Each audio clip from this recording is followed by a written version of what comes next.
people, the personal values, the personal voice, and the commitment that one would want to give to the Jewish people. These individuals, and form a kehillah, a community, with shared values, with a combined voice, and that fulfills the need for communities. And belonging to a community is really the first act of being involved in the Jewish world. And then in each country, we try to establish a movement in that country, like the masorti movement in Israel, in Argentina, and in other places around the world. The countries come together and they form a region. We have a masorti amlat board and a masorti Europe board, where people from communities meet and make decisions together. And we were actually talking now about maybe having a sub-region for all the central Latin American communities, because Latin America is big, and we would really need to treat this area in a special way, and maybe part of this visit would help and start that out. And then that really creates the movement, which then gives back to the individual support and shared purpose of global meaning. I'm not just an individual who's part of a community. I'm really part of the entire world, and this is really something we're trying to emphasize to each kehillah and to each individual. You are not alone. You are part of something bigger than just yourselves. The Jewish people have always been like that. The global movement is really built by developing leadership who reach out to individuals, Jews in their geographic area, regional boards. Oops, excuse me, let's jump a bit.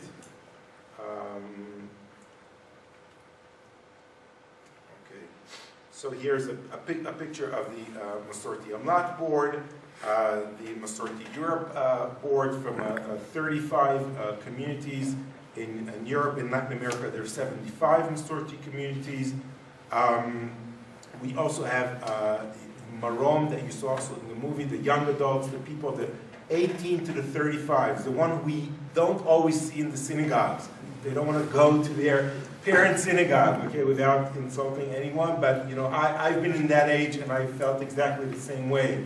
And so we don't want to lose them, and we don't want to wait till they're 35 and maybe come back to the synagogue or not, so we create groups from them, but we go and do the outreach to them, and we have one. This is Europe. The former one picture was from Latin America, and there's also Noam, the young adult movement, and where we bring leadership together to talk about what does it mean to be Jewish in today's world. What does it mean to be a masorti Jew, and to face the challenges of today's world. Really, the question that I want to raise now is, what makes us so special? What makes our message unique? What really makes us masorti? I feel that there are many building blocks to our masorti identity. It's like a building. You put one block after the other and you have an identity. And the question of what makes us masorti, I think maybe not everyone would agree, but I really think that the first one is the issue of halakha, of Jewish law and the mitzvot and keeping them. I think that without the role of halakha and mitzvot in our lives, we probably would not be sitting here today. As we said today in a meeting we had, there were great religions and great ideologies and great philosophies, okay, that were in the world, the Romans and the Greeks, etc. But the ability of the Jewish people, who also had great ideas, okay, but the reason we survived, I don't think it's because our great ideas, although, you know, believing in one God, social action, a better world, that's all good and fine. But if we would not be sitting around a Seder table and drinking 4 cups and eating the matzah and touching things and doing actual mitzvot, coming to synagogue and praying and building communities, we wouldn't be here today. So we have to recognize as masorti Jews the value of halakha and mitzvot in our lives, and we need to challenge ourselves all the time. How do we do more, okay, in today's world? The next one is, of course, leadership. The base for a strong movement is spiritual leadership and other leaderships as well. Tefillah, prayer, brings us together, creates the bond with one another, and of course our bond and our kesher with God. And without tefillah, there wouldn't be a religious way to hear the voices of one another. The issue of equality, as I mentioned before, there's a variety of equality, but the role of the women in the synagogue is something that we deal with, we contemplate it. We have mixed seating for those reasons, or even in synagogues where there's separate seating, like in England, okay, women can still be the president of the synagogue and can still be active and study Torah, of course, and that's something that's very meaningful in our Jewish life. And of course, there's the issue of tikkun olam.